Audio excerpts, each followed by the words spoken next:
Up next, Tui Snider presents The Great Texas Airship Mystery of 1897. Tui Snider is an author, speaker, photographer, YouTuber, and musician who researches, creates videos, and writes about historic cemeteries, tombstone symbolism, offbeat travel, weird history, haunted history, and spooky travel destinations.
Welcome back, everybody. Thank you for sticking with us. I'm so excited to introduce Tui Snider.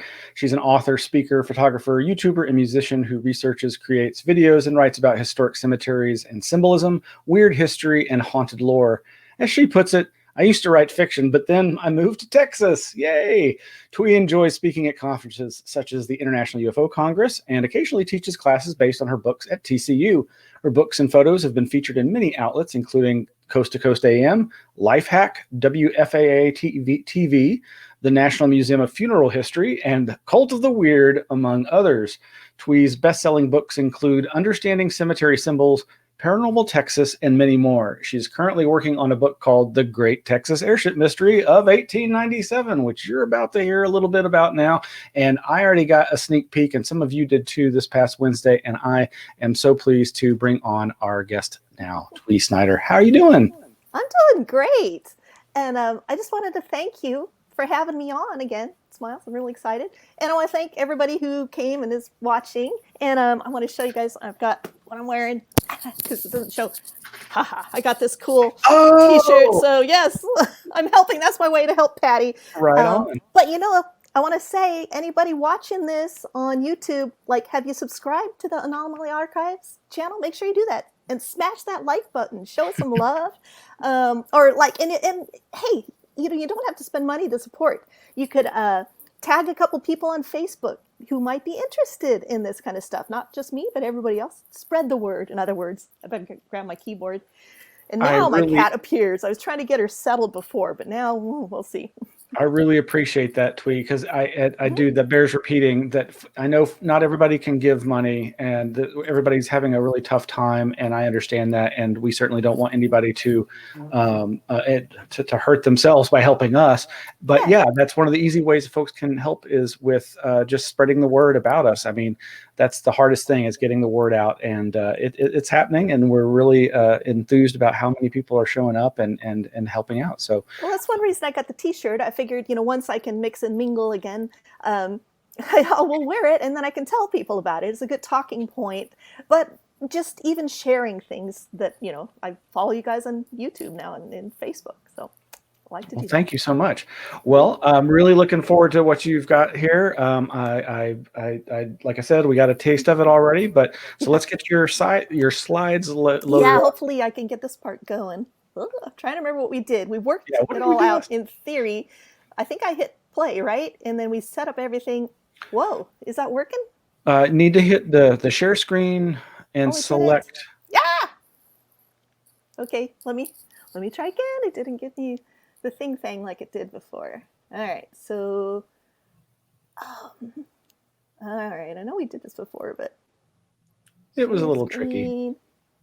Don't show these tips again. No, please. I'm glad they're sharing the screen. Oh yeah, and then I get that, and then I'm gonna I have to talk to myself. Everybody, sorry. Application window. Is that what we ended up doing? I think so. To get the keynote slides. Which one do I want? Duh, my slides. I don't follow directions very well. All right. There we go. And now then, I can hit play. Yeah. Did that come through? It's coming through, and so I'm going to get out of your way. Hide. Okay. Oh. Did I do something? That hit everything.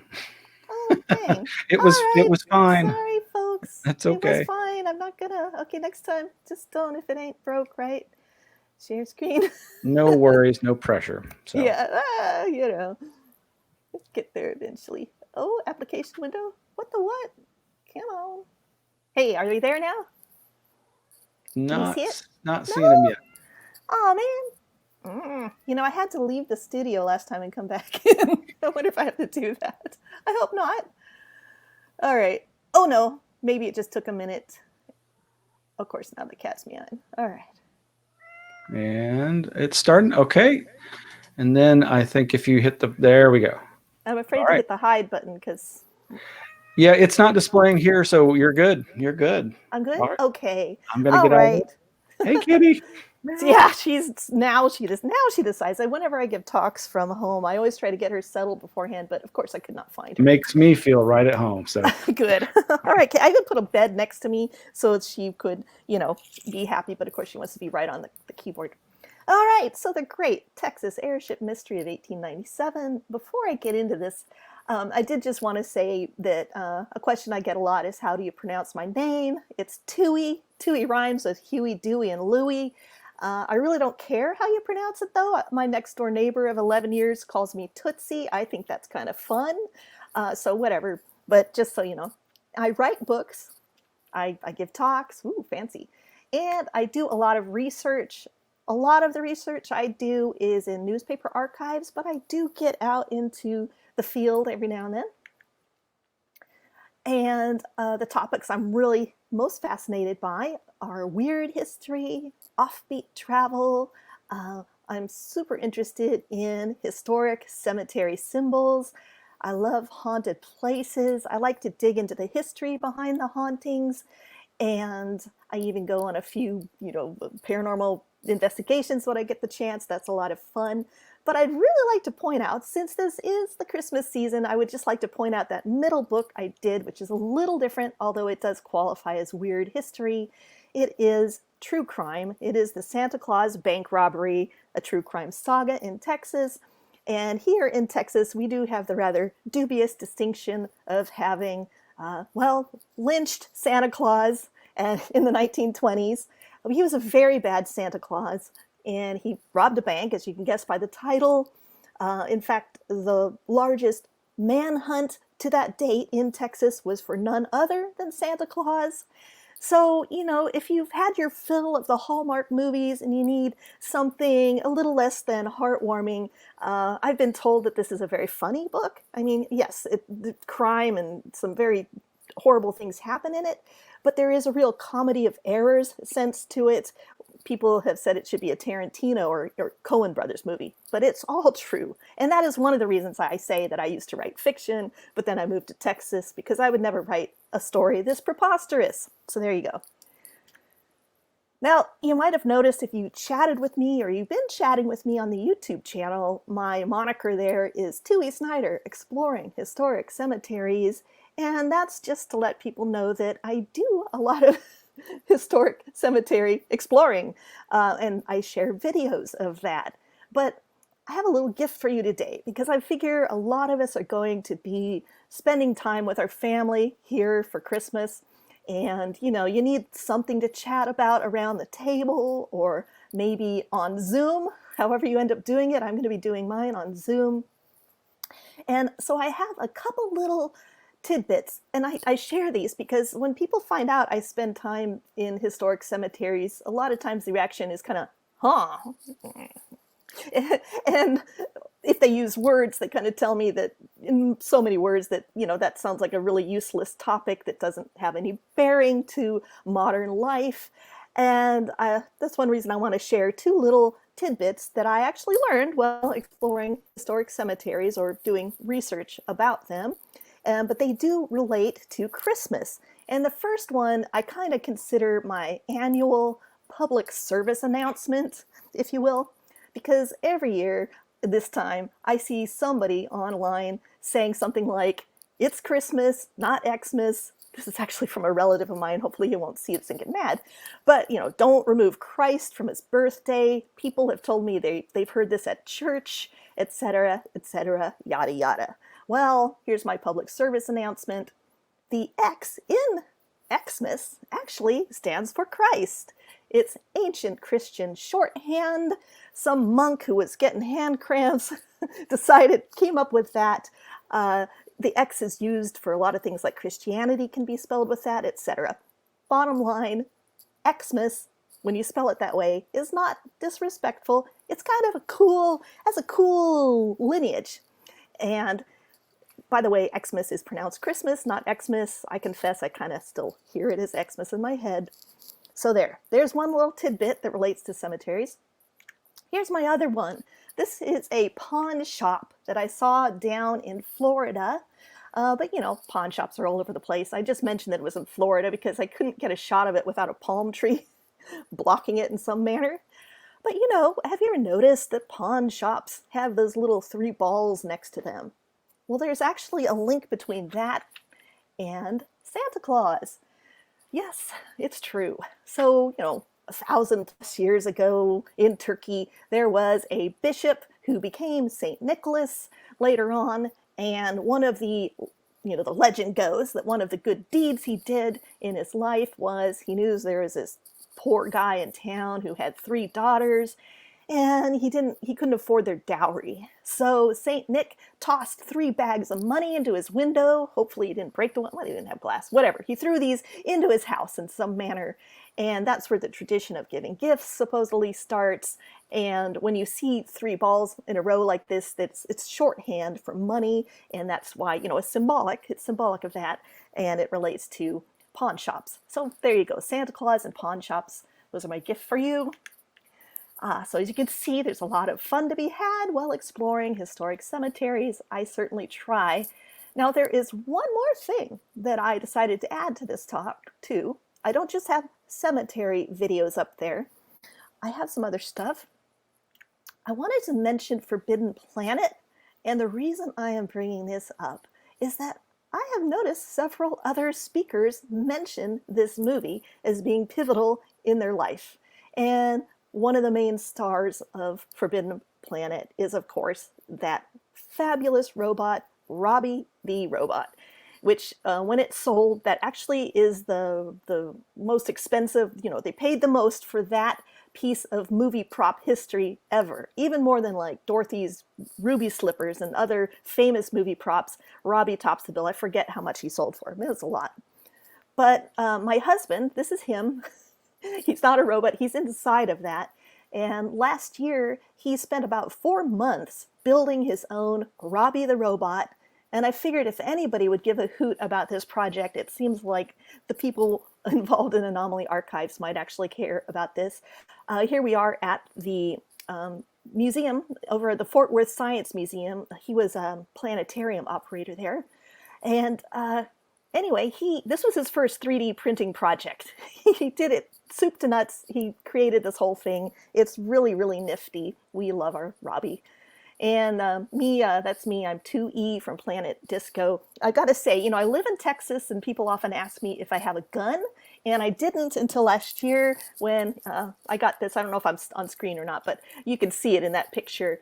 It's a blaster, an official replica blaster that my husband printed for me. So now I am a, gun-toting Texan as well.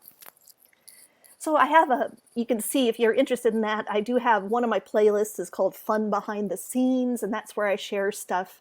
My husband Larry actually has a laboratory upstairs. I'm going to do a laboratory tour. We have like a 6-foot-tall Tesla coil that he made.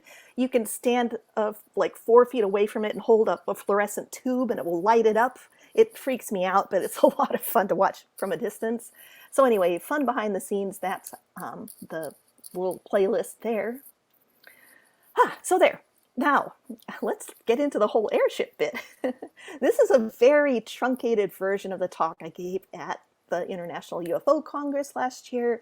I have, this is a topic I've been, I don't want to say obsessively, but I have been researching and researching. Whenever I have a little lag or I get access to some new archive, the first word I type in there is airship to see what comes up. So I had about an hour and 15-minute talk, and since the last year, I've added a lot of slides to it because every time this is juicy, this is good, I've added a lot to it. So I took that monstrous talk and I just took a whole bunch out of it, and we'll just see how it goes. This is my way of saying that I expect that I'll probably run out of time and have to race ahead at the end. I do have a book coming out, as mentioned earlier, and I'm aiming for April of next year, but we shall see. I'm just gonna, see what happens, how that goes. Now, my interest in the 1897 airships actually was really sparked in a cemetery. I got to back up just a little. I actually heard about it for the first time in 2012. I was at a social gathering and mixing and mingling, and this guy with a cowboy hat comes walking up to me, and he's like, "Oh, I hear you're a writer." I'm like, "Yeah." And he says, "Well, you know what you should write about?" Which, if anyone else out there is a writer, that's usually followed by something really dull, or something I don't particularly, that they should be writing about. You know what I'm saying? So he says, "You know what you should write about? I'm bracing myself for something dull." And instead he goes, "You ought to write about that little space alien. They buried up the road a piece. And I'm like, what? You know, how, that's crazy. I actually thought maybe he was teasing me. You know, he knew I was kind of new to Texas. I didn't expect to see anything. But when I got home, I did some research. It didn't take long to find out where Aurora was. He told me it was Aurora Cemetery. Found out I only live about 15 to 20 minutes away. So, wow, this is fantastic. First chance I got, I went up there. And as you can see, there's a Texas State historical marker next to it. And I'll zoom in on that a little. Starts off like your standard state historical marker, kind of, you know, Joe Blow moved here from Mississippi and, you know, we raised these crops and did this and that. But then, zoom in a little more here, I think. Yeah, this site is also well known because of the legend that a spaceship crashed nearby in 1897 and the pilot killed in the crash was buried here. Wow. Okay, that's when I was like, what? I have really got to know more about this. Here is what the alleged space alien grave looked like in 2012. Unfortunately, it was stolen shortly after this, and I posted this photo on my blog, and it was borrowed a lot. Oh well. Then, so sad. Who would steal a grave? I think it's terrible. Now, in case you're wondering where Aurora, Texas is, I put a little alien face there to give you a basic idea of, I'm up in North Texas pretty much. And as I said before, you know, what they said on this historical marker, what makes Aurora Airship's incident so special is there is a crash of an airship, an alien body retrieved, and this is 50 years before Roswell. So very exciting stuff. I was like, I need to do some research. I'm going to hit up some archives and see what I can find. I'm going to share the big article that, you know, a lot of you have probably heard of this, but if you're new to this, this is the article that really piqued my curiosity and got me going. So I will actually read this whole article. The other articles I share, I'm just going to share snippets. This was the Dallas Morning News article from April 17th, 1897. It says, about 6 o'clock this morning, the early risers of Aurora were astonished at the sudden appearance of the airship, which has been sailing through the country. The airship collided, well, I guess I'm skipping a little, with the tower of Judge Proctor's windmill and went to pieces with a terrific explosion, scattering debris over several acres of ground, wrecking the windmill, and destroying the judge's flower garden. The pilot of the ship is supposed to have been on board, and while his remains are badly disfigured, enough of the original has been picked up to show that he was not an inhabitant of this world. I wish there were more descriptions, but that's pretty intriguing. Mr. T.J. Weems, the United States Signal Service officer at the place and an authority on astronomy, gives it as his opinion that he was a native of the planet Mars. Papers on this person, evidently the record of his travels, are written in some unknown hieroglyphics and cannot be deciphered. The town is full of people today who are viewing the wreck and gathering specimens of the strange metal from the debris. The pilot's funeral will take place at noon tomorrow. So, as I said, 2012 was my first visit to Aurora Cemetery. And there was that. I don't know. Now, this is what we have for the space alien grave now. Just a big rock covered with a lot of grave goods. People come and they leave little trinkets, some of them right on the rock, and that's how it looks if you were to go visit there today. Now, in 1973, the case kind of resurfaced. It gradually, like I said, after 1897, it gradually was forgotten. And the whole case resurfaced in 1973. That's Jim Mars there in the middle. I was introduced to him by Daniel Allen Jones, who's going to be speaking next week. Looking forward to that. That's him on the right. And then, of course, me with the goofy glasses on there. Now, in 1973, Jim and a fellow reporter, Bill Case, wrote articles about this, and they really went viral.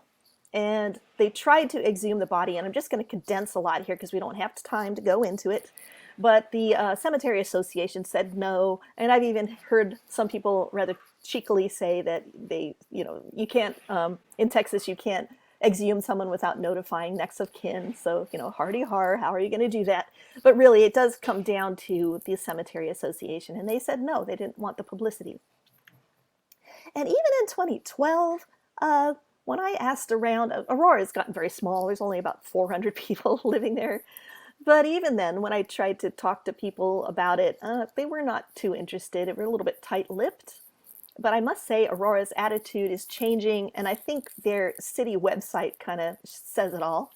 They now have this as their logo. They've got a windmill. It says a legendary western town. They've got the little spaceship zipping away. It's not an airship, more of a saucer. And when you drive into town, which, you know, this is one of those don't blink and you'll miss it kind of towns, but here's what you'll see. You will see a crashed saucer. You will see the airship, and you'll see the windmill, and you will see that little alien who they've named Ned. They named him that after a cemetery caretaker who didn't, as a joke. But, you might be wondering, why don't they exhume the body now? As I said, it gets down to the legalities, and I wish they would, but we're not going to go into that too deeply right now. Let's get back to the whole 1897. I just wanted to share that because that was my whole entree into this weird situation. So what was the Great Texas Airship Mystery of 1897? Well, in the spring of 1897, Texans reported hundreds of airship sightings. Hundreds in the newspaper. So, how could this be? There were no airships in the sky in 1897. Just to give a little timeline of airships, in the 1700s in France, the Montgolfier brothers, they actually invented hot air balloons. Hot air balloons, they were used for reconnaissance in the Civil War. There was one that was used by the North to spy on the South, but this was just going up and coming down and looking. So we're in 1897 for this talk.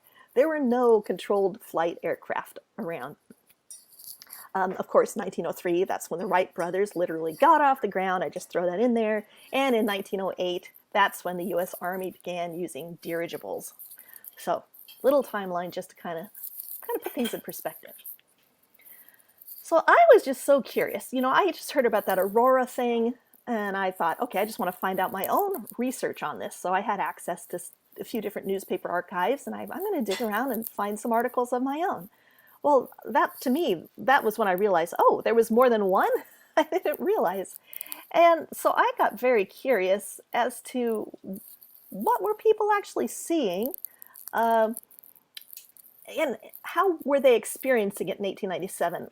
I do a lot of historic research, and what I notice is people have to be careful of is that when we look at the past, we look at it through our lens, through the distorted lens of the present. Everything we know now today, we look at the past and we think, well, duh, why didn't they do this or that? Or that was a weird thing to do. When in the context of history, their actions often made sense. And so I wasn't really out to prove what the airships were. I'd love it if there was some, this is obviously what they were, and I could really connect all the dots, but I don't see that happening.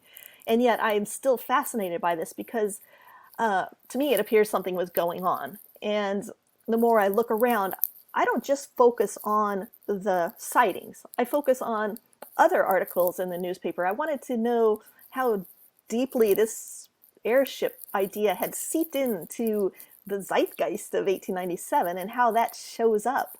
And I'm fascinated. I really like the accounts where I try to put myself in their shoes. What if I had never heard an engine in my life? What would I compare it to? So I like the clips where people compare it to Farmer Johnson heard what he thought was a huge swarm of bees coming along, or the flapping of multitudes' wings. I've been outside and heard a flock of geese go over, and you do hear a lot of flapping and honking, So I'm just really trying to put myself in their shoes. It's the closest I can get to time travel. I mean, aside from, I'm not Naomi and Richie West's talk earlier, that whole time slip business, but what I mean, I like the time travel aspect of history, and I try to be careful when I do it. So in 1897, any vehicle in the sky would have been weird. And I guess I already said this. Every picture I've had, these shoes were from 1897. I get distracted when I go through these archives, but it's fun to look at them. So I really dove into the newspapers of 1897, and one thing I quickly noticed is people were, here in Texas, especially Texans, were talking about the airships. Here's an article, a little snippet. The great subject of conversation in these parts is the airship question. Here's another cute little drawing, looking for the airship roundabout. A weary man, can you direct me to a boarding house where they do not talk of the airship?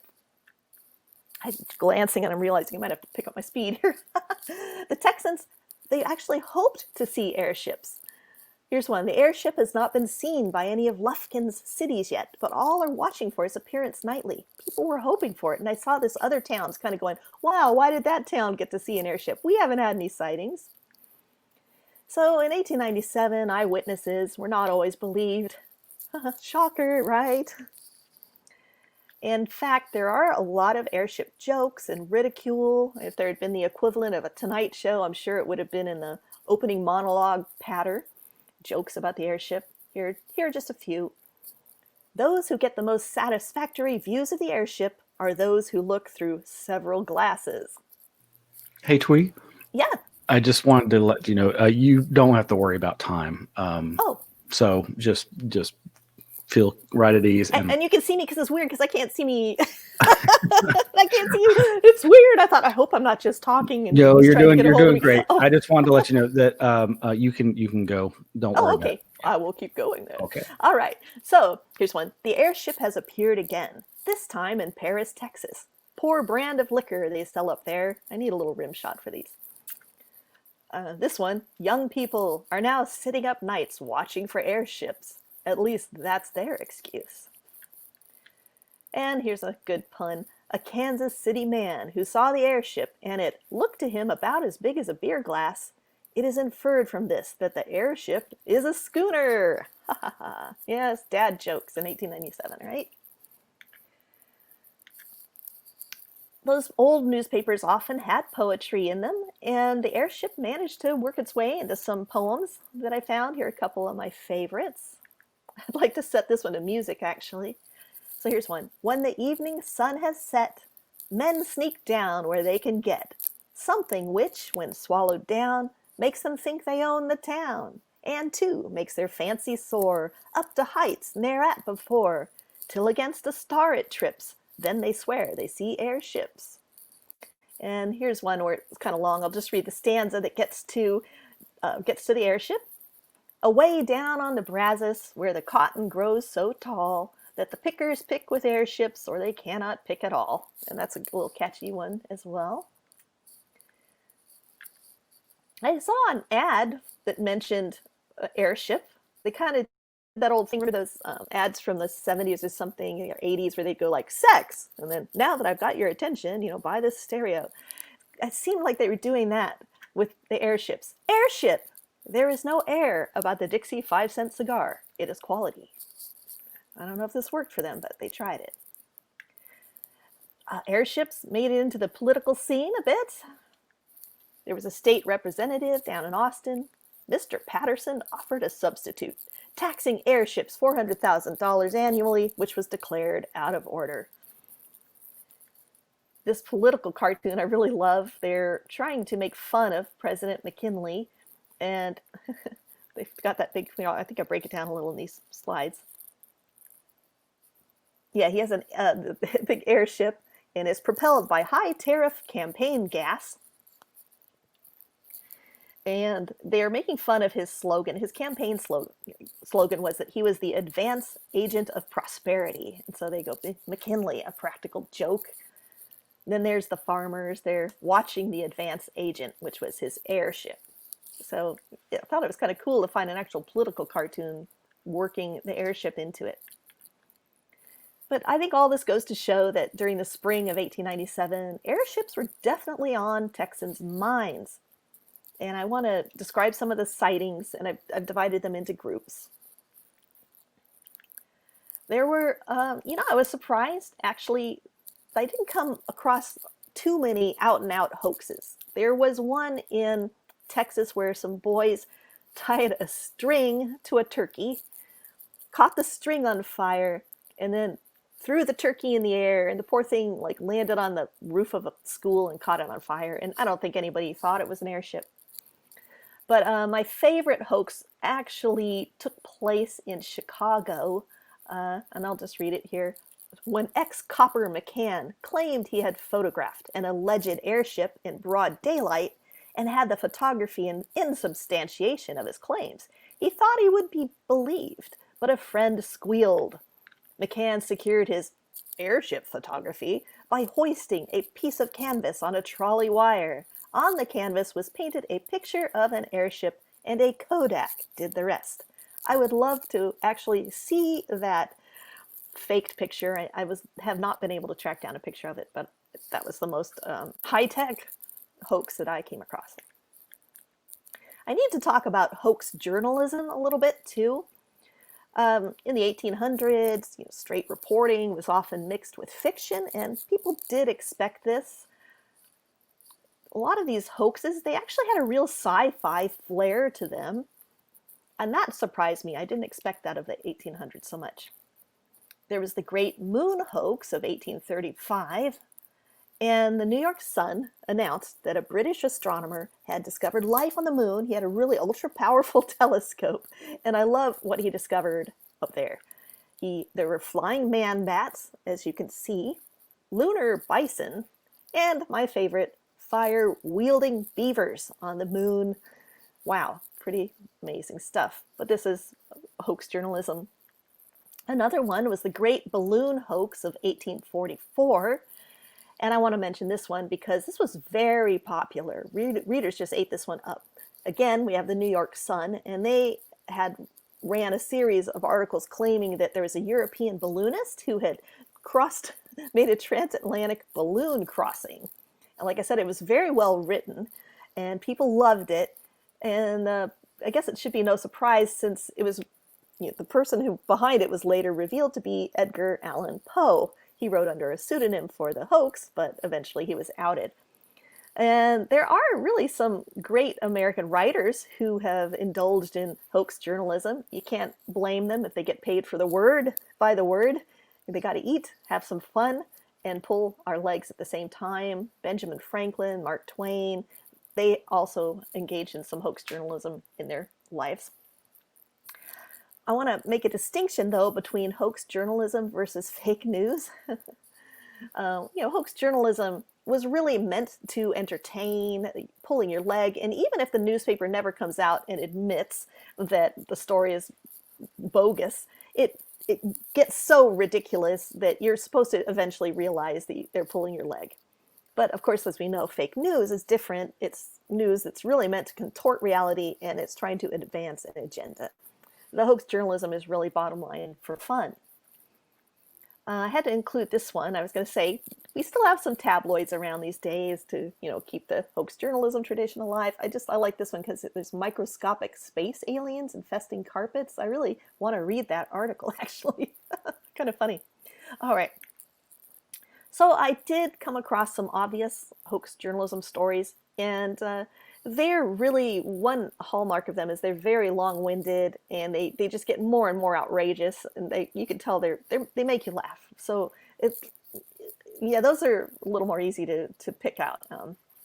I could fill a talk with those probably. There's one where they were eating barbecue and singing hymns with these aliens, and just really fun stuff. I was really intrigued, though, by several instances of mistaken identity, where people saw something and they leapt to the conclusion that it was airship, and then they later found out it wasn't. And I just love this because it really shows to me that airships were on people's minds. People were like, this is something that could happen. So I have a few examples. These people were in church in Pine Valley, Texas, and when they saw on one of the windows, they thought they saw an airship. But upon more careful observation, they found it to be a lightning bug or firefly crawling slowly across the window pane. Another one says, most all of Austin were rubbernecking yesterday morning. There was an airship hovering over the building. Upon closer inspection, it was a box-shaped kite. about 20 feet square and some 6 feet high. And this one, yeah, this one's my favorite. These guys were playing checkers in a lumberyard, and they hear this thump as something struck the ground. Thinking the airship had dropped down near them, they investigated and found a pigeon that had dropped dead while flying in mid-air. So as I said, I really feel like these mistaken identity ones, I find them intriguing because I just think they show that airships were on people's minds in 1897 here in Texas. Might be something to this. After a while, you start to see some articles where newspapers are cautiously stating that they really think there's something to this whole airship thing. They don't know what it is, but they're being cautious. Here's one. There's evidently something prowling about the heavens in this neck of the woods, whether it be an airship or some other illuminated body. This one, airship or no airship, one thing is certain, strange lights have been seen in the heavens around Austin. So there are a lot of those. But of course, now we're getting us now to the actual sightings. As I said, there were a lot of these. I'm just sharing a few of my favorites today. I like this. It was 9 o'clock. A dim light was seen approaching the city. Now the reaction is what really intrigues me. Some thought it to be a cloudless tornado, and those who had storm houses lost no time in getting into them. And as someone who lives in Texas and knows how scary those tornadoes can be, especially those nighttime ones, I can really relate to these people just getting into their, oops, what did I do there? I went backwards. I can really relate to these people climbing into their storm shelter. This was a sighting that I found really intriguing. It was some undertakers down in Galveston. It was middle of the night, 3 in the morning. And I like how they described the movement of the airship. They say it moved eastward, following the line of the beach as closely as one would do in driving a buggy. So I like that they, they're using comparisons of their time. This one was from a newspaper editor, and he said that the distant rumbling first attracted his attention, but he thought that it was possibly the noise from a steamer navigating the Navidad River. So that's interesting. What did the airships look like? Well, there were some commonalities. I've divided them up here. They were most often seen at night. And in fact, the fact that they were often seen at night is kind of used as an argument against its existence. I thought that was interesting in this particular article, and I came across others where the fact that it was most often seen at night made it suspicious in different ways.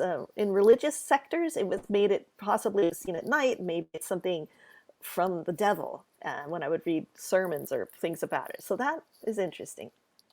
There was usually a light at the front of the craft. One bright light in front, like the headlight of a locomotive. Here's another one. A bright light was seen at the front of the object. It was usually cigar-shaped. Its appearance, cigar-shaped. A huge black monster from which the light emanated. It was in shape, something like a cigar. The ship is about 50 feet in length, about 20 feet wide, shaped somewhat like a cigar. Now, sometimes they would mention wings, sails, or an undercar. I mean, not always, but these would come up. Cigar-shaped and having wings. Here we go. Here's one, a massive airship. The first story being of balloon shape, and the undercar being of conical or cigar form. And the airship descriptions, here's the summary of the common features. It was most often seen at night, cigar-shaped, bright light in front. When there were colored lights, they would describe them as red, green, white. Sometimes there's a cabin underneath, sometimes there's wings or sails. So there's a little, summary for you. So, this newspaper article says, there is no denying the fact of its existence. The question is, what is it? Good question. Here's some theories that people actually had in 1897 about what the airships could possibly be. One person thought it might just be some big advertising scheme. I was like, wow, that was really interesting. I came across several people who were thinking it was related to Judgment Day. You got to think about it. It was 1897, it's just about the turn of the century.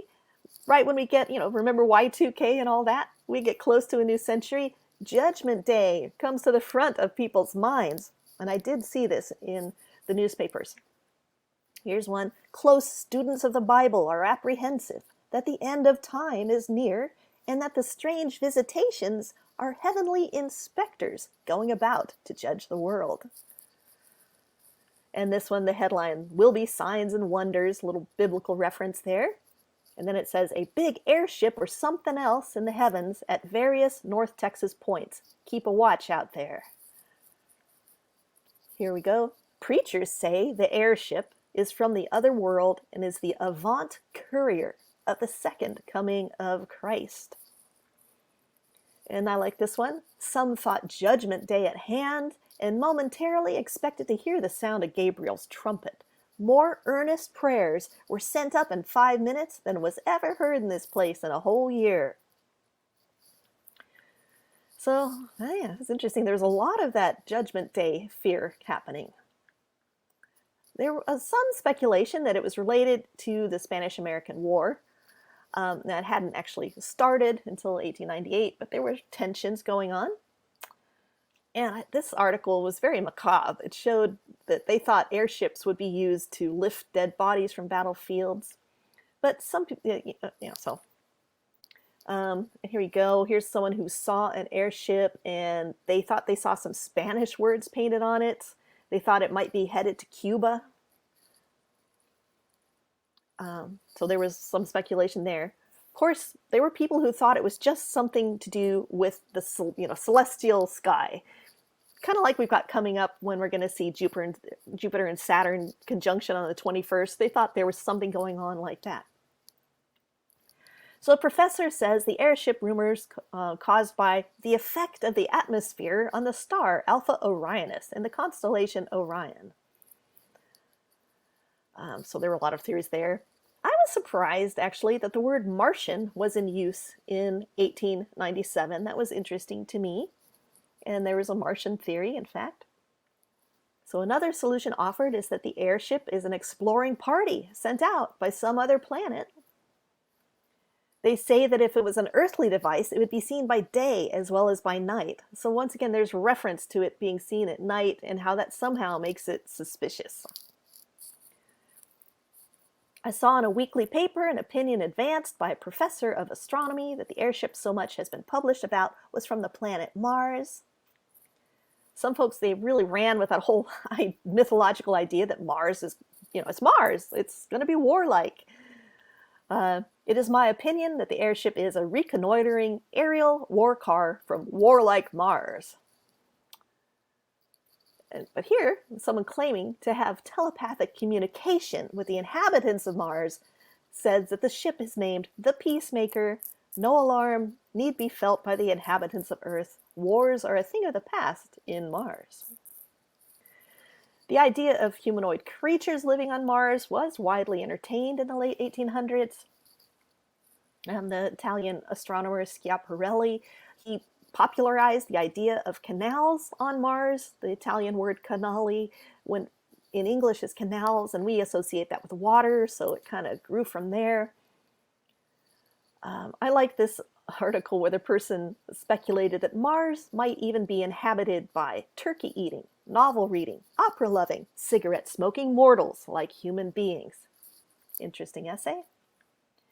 And I should point out that a popular book in 1897 was called The Martian by Georges du Maurier, but the Martian in this book is not from another planet. The main character refers to himself that way because he feels alienated from his friends. But it's funny, when you look up this book on Amazon, some of the reviews are very upset because people downloaded the Kindle version or bought it and they're like, hey, this has nothing to do with that movie Matt Damon was in. It's also called The Martian. And anyway, so that was kind of funny, I thought. Now, the most intriguing 1897 theory that I encountered is the human inventor theory. And I might be biased toward this because I like the idea of, or I can really see the idea that if there were some inventor who was secretly testing a craft, going out at night so they would to be a little more secretive, that if people saw it, it would essentially be a UFO. And one reason I might be inclined toward that, I've got to say, full disclosure, is that my big brother, who is a retired Air Force colonel and was the commandant of the Edwards Air Force Base Test Pilot School, earlier in his career was actually a test pilot. And plane he used to fly around was a big triangular aircraft. And I do wonder if he might have ever caused a UFO sighting. I ran that idea by him earlier this week. He thought it was funny. But I also got clearance to share a little anecdote about my brother as well. When he was a kid growing up in Montana, the Big Sky State, he actually had a UFO sighting. So I asked him, I was like, is that classified or can I share that? And he said, sure, you can share that. So there you go. Now, many people did believe a human was behind the airship sightings of 1897. And here we go. Some people were kind of getting puffed up about it, like in a good way. Can it be that some inventor has really accomplished the long dreamed of a feat of navigating the air? It'd be a fitting triumph for our proud republic that this last great turn of the wheel of progress has been made by American genius. And speaking of American genius, we've got to mention this guy. He actually weighed in with some thoughts that he had about the airships. Basically, to say he didn't think much of them. In fact, according to Edison, there are no known facts by which one could predict any commercial future for aerial navigation. I prefer to devote my time to objects which have some commercial value.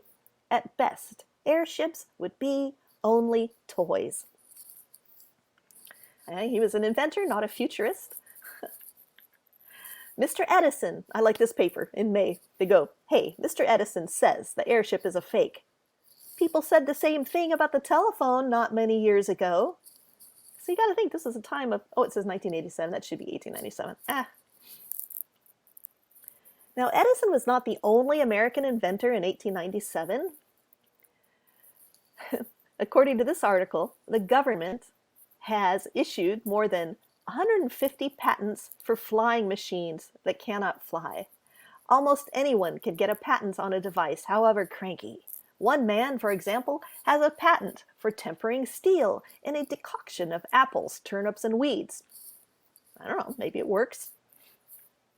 This one, in Paris, Texas, a federal prisoner, he was wanted for murder, as I recall, he claims to have invented an airship during the period of his confinement. His attorneys will patent the machine or ship for him. So most of these devices, really, they never came to fruition. No one ever built them. Many inventors, or at least persons who supposed that they were inventors, never even went so far as to make a model. But that didn't stop them from making drawings, and I love these. I'm going to share a few of these. Here's a ship, Professor Wellner's airship. Here we go. There's another one. Kind of nifty. I love this one. True's mechanical bird. I kind of want to build one of those. Flying machines. Very kind of looks like a boat in the air. That one looks sensible. This one's a toy. You can see there's a line going along here, and it described it in the article I read where it was pretty small. It was a model of what he wanted to make on a larger scale, but it was going to be like a monorail thing, essentially. But here's a man who took his ideas quite a bit further. I'm talking in 1897, a guy named Professor Arthur Wallace Barnard. He built an airship, and he debuted it at the Tennessee Centennial Exposition. Here's a little picture of his airship. And they're, saying this airship flies. Here's a newspaper illustration of his airship, what it supposedly looked like. But then here's a photograph of what it actually looked like. Kind of looks like a balloon, doesn't it? And I wanted to point out, it's really hard to see. I apologize, this is not the greatest photograph in the world, but those are people standing back here waiting their turn to get on and go up and down. Just go up and down. Not really fly, but just, it must have been exciting. So just side by side, I find this very interesting to see what was drawn, and it kind of makes me think of like Greg's talk a little bit earlier, like what actually was, and then how it's depicted. It also reminds me a bit of those, if you've ever seen old paintings where like countries that didn't have giraffes or elephants, but they tried to paint them before they'd ever seen them, and so the artist really had never seen a giraffe, and he's just going off of this description, or elephant, and the way they come off is so wonky. So I don't know, I just find this really intriguing, the reality versus the drawing. And meanwhile, back in Texas, there was an inventor working on an actual airship. Now, he didn't get it built until 1902, but this is quite interesting. It's called the Ezekiel Airship, and like I said, this was actually built. Well, I guess he didn't build it until he started building it in 1901. I think he finished it in 1902. This guy, Reverend Cannon. Now, he was, I think, a Methodist preacher, and he didn't have any plans to go on to build this. He just went from the book of Ezekiel in the Bible, the wheels within wheels, and he thought that was some sort of coded message for how to build an airship. And so he came up with one, and he got backing. He got like some major money behind him. And the papers reported that some businessmen put money towards this. So by 1902, he had managed to construct his Ezekiel Airship, constructed according to biblical revelation. Here's a drawing of the Ezekiel Airship. And here's a photo, kind of beat up. And here's a mock, a reenactment, basically, of what happened in 1902, a year before Kitty Hawk, I've got to say. It actually did get off the ground, but it was not controlled flight. It promptly smashed into the side of a barn or a house, I forget which, and no one was too injured, but he was excited, but that was about as far as it went. You can still visit Pittsburgh, Texas. I went there, and this is what I saw. You have to ask about it. They don't even tell you this is there. I walked all around their museum, and I'm like, where's the airship? And they're like, oh, you want to see that? I'm like, yeah. And so they took me back and let me see this. I thought it was pretty cool. Here's showing where the guy would sit. So let's get back to 1897, because that's 1902. Got to get back a little bit here. I just thought it was fascinating.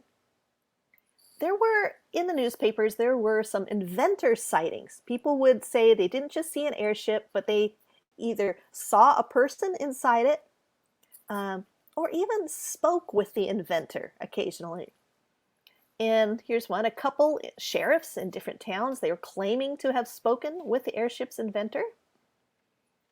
This one, its crew was composed of 5 men. They informed me that this was one of 5 ships that had been traversing the country over recently. And that is a recurring theme, this thing about that the airships were one of 5.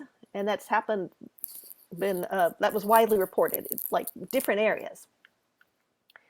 Strange thing I came across, and I don't know if other people have noticed it, but a lot of times the crew included a big black dog.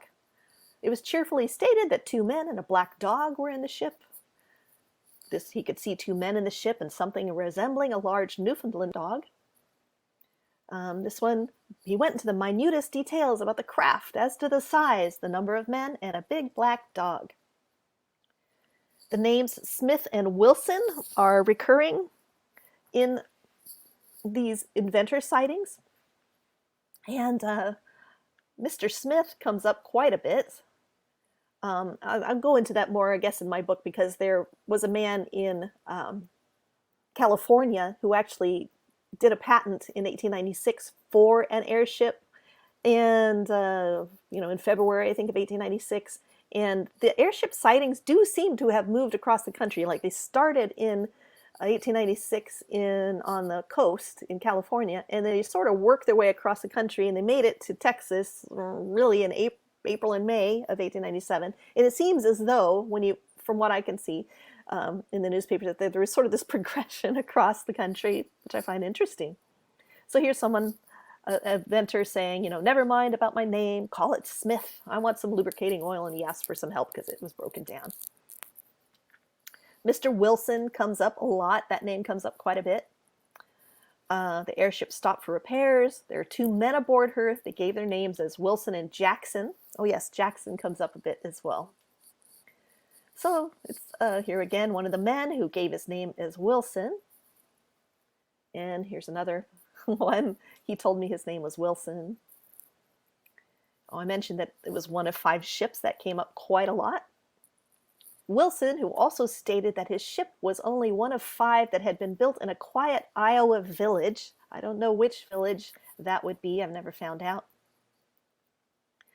They informed me that this was one of 5 ships that had been traversing the country over recently. So you can see that theme.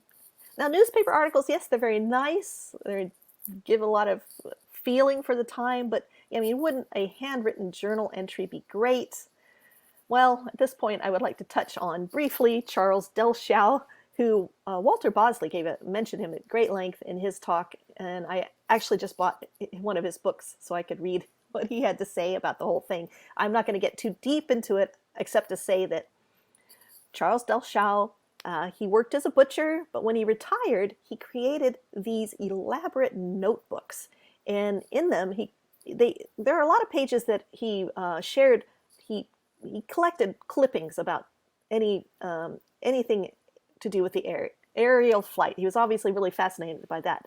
But he also claimed to be a draftsman for the Sonora Aero Club. In the 1960s, 12 of his notebooks were retrieved from a Houston attic. They were left on the curb as trash. Luckily, they were retrieved by a book dealer and saved. Now, he's got really beautiful drawings of his airships, and I really love them. I wish I had a copy. I like that one. They're neat. His drawings really are treated as outsider art, and they go for a lot of money. But there is a narrative in his notebooks. That's a neat picture too, isn't it? He mentions an inventor named Wilson. And so I guess I cut out a bunch because how are we doing on time? Getting there. All right. So Delschow does mention an inventor named Wilson. So the bottom line, everything I've been talking about, is that in the spring of 1897, especially here in Texas, we had a few hoaxes, a whole lot of jokes, tons of airship sightings, several inventor sightings, and a lot of theories. But what happened next? Here's someone. Good morning. Have you seen the airship? Well, one morning people got up and they just weren't seeing the airship anymore. It kind of just poof. It just evaporates. It was all a rage, and then people just weren't seeing him so much. And I find that one of the strangest pieces of the puzzle is how it just kind of ended. And here's an article that sort of sums it up. The mysterious airship has disappeared so completely that people who were half inclined to believe it might be real are beginning to think it was only an out-of-date April Fool joke. And so it remains a heavenly mystery. And I just had to share this since it's Christmas is coming. Santa and an airship, essentially. And I wanted to say that if you had any questions or comments, I invite you to join my newsletter. I send one out every Sunday, although I sent it out on Saturday because I wanted to tell people about this event. But every Sunday, I tell people what I'm up to, what's going on with my books. Or if you're not interested in like everything I'm up to, and you just want to know when my airship book is coming out, then you can go to Amazon and click follow under my name, and it'll tell you like, hey, Tui Snider has a new book out. So however you do that, I do. When I get behind on my emails, I always answer the ones from my newsletter first. So if you had something you wanted to tell me, do. And how am I doing on time? Did I make it all right? Hey, I think I did. I think I pulled in. You did great. Fantastic. Well, so Tui. Yeah, Tui. Yeah, Tui. Or whatever. Tootsie. You can come up with a name for me. I like nicknames. You can call me something. I'm sorry for having been mispronouncing it. Oh, were you? I didn't know. Well, I was saying Tui. Like, Oh, I get Twee a lot. Yeah, one guy called me Natasha for a year. That was kind of fun. I liked being Natasha. And then he was mad when he found out I wasn't Natasha. I was like, oh man, that was kind of fun. Well, that was fantastic. Thank you so much. Thank We you. definitely have some comments and Oh, okay. questions. And Can I? Oh, there. Is that bad? yeah, it's Okay. all good. It's all good. It's all good. Okay. So let's see. Going back, we have user. Where is it? Where is the message? Thrill House. Saying, why were Texans thinking about airships? Was there something like a book that made people think about them? Which then gets to the opposite and how you ended, like, poof, it stopped being talked about. Or yeah. I mean, people were certainly aware of balloons, but I think when they were seeing them, they were being reported in the paper, so maybe they had already heard about them. It seemed once a sighting, I think they were really thinking about them a lot, because once there was one sighting, it was so strange, it spread like wildfire, and so it was really on everyone's mind. But that is a really good question, actually, to define. It was kind of a chicken or egg thing. Were they thinking about them before all these sightings? Because it really comes out in the spring of 1897, and that's when the sightings were happening. So everyone was talking about it. Like I read something where someone was saying every boarding house, it was the subject of conversation. So it was like something that went viral in 1897. Yeah. And I think maybe a sighting might have caused it. It really, people, a lot of inventions were happening then, so people didn't know. Wow! Yeah. And the crowd goes wild. Yes, screaming children. Let's see. Red Pill with this interesting question. Aside from stories of cattle being taken away by the airships, are there any other tales of negative repercussions from the airship wave? For example, humans being kidnapped or crops lost? Not that are true. There was one kind of famous one, and I'm forgetting all the details about it, except that I think a cow was injured. This is not even in Texas, but it's an airship tale where guys claimed that their cow was injured. So we think of like the mutilations and all that, but that they were just part of a liars club, and they admitted it was just they were just pulling a leg. That's a really interesting thing. I haven't heard any negative consequences of seeing the airship or interacting. That when they claimed to have interacted with them, it was always very friendly. I didn't come across anything negative, actually. I mean, other than people did react with fear. I have accounts of people like saying that their livestock was scared. And people were scared when they saw it a lot of times, and they would just admit, that because it made a thunderous noise, and they describe it as an aerial monster. But it doesn't seem like it was pretty benign. It doesn't seem like it really did anything bad to people. I'd really like to see some dramatizations of these stories. To me, again, the wealth of imagery that you provide, there's so much out there with this imagery, and I think it really did capture the imagination. I love it when they describe it via things of that era, like the bees, I like that, or the wings, and just things like that. Paul in Maine, I wonder how accurate the now stolen stone defined the actual shape. Now, the thing is, there's been many gravestones, so we don't even know really what the original one. I saw the picture of the one from 1973, and it had the cigar shape. I think I've seen a picture of that one, and I don't know how many there have been. The one I saw, is really cute, obviously, but I really don't know, and I wish I knew more about the actual ceremony. I know he was buried on was buried on Easter, so. Another one from same person. Does anyone know what became of the papers found with? No, that drives me absolutely nuts, because I would love to see that, and it's just one of those really annoying bits to it. No one seems to know what happened to that. And has anyone done any non-invasive studies of the gravesite, like ground penetration? Yeah, they have. They did in 1973. Jim Mars and Bill Case, and they did determine. I think it was like pretty much a child-sized coffin under there, and something metal they were detecting. The History Channel went there in the early 2000s, and they also, I'm trying to remember what they detected. But long story short, when this went viral in 1973, So many people descended upon that little cemetery. Oh my gosh, they had 24/7 patrolmen there watching the little grave. And the day that they left, something happened, and Bill Case and Jim Mars went back out there, and when they ran their metal detector over it again, and I heard this straight from Jim Mars' mouth. It was really great to talk to him about that and just run a bunch of stuff by him. There was nothing there. Like the metal was gone, and they discovered, this is really weird, 3 like holes in the ground, like in kind of a triangle around where it had been, as though they think that like maybe they had lifted the turf up and just surreptitiously taken whatever was there out and then put it back down, according to Jim. So, yeah, pretty frustrating. Yeah. I still wish they would exhume it. I think, and I've got to look at my original photographs, it seems like where the big stone is today is slightly different from where the headstone was before. There's a pretty distinctive tree right there, because it often has bees in it. So I'm really careful. But yeah, I don't think it's the exact same spot. I have a pretty... You think so too? Have you noticed? I think I've heard similar claims that they've moved it to try to deter somebody going a little further and digging. And that happens. There was a guy who was supposedly the remains of Jesse James over in Granbury, and they went through, this detective went through all the rigmarole. You have to jump through a lot of hoops to exhume someone, especially when you're not related to them.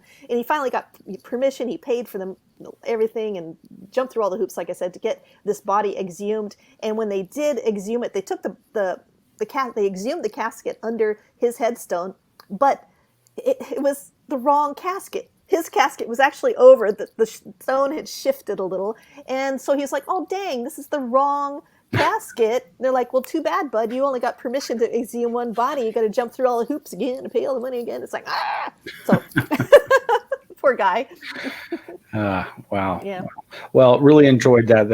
It's still so many unanswered questions, but that you really gave a great overview of this scare wave, as some folks have called it in the past, the airship scare wave of 1897. Well, thank you so much. Thanks so much. And folks can go to your website, tuisnider.com, and get your books and sign up for the newsletter. And really, thank you so much for your participation. It's been great seeing you in the chat and helping spread the word and participating. And I can't wait to finally meet you in person. Wearing my shirt. Yeah. I love this shirt. It's so cool. All right. Anyway. Okay. Well, thank you. And thanks, everybody. Thank you, everybody. And just if you think of questions you didn't ask me, go to my website or something. Absolutely. Absolutely. I love getting questions because sometimes I haven't thought of them. So. All right, everybody.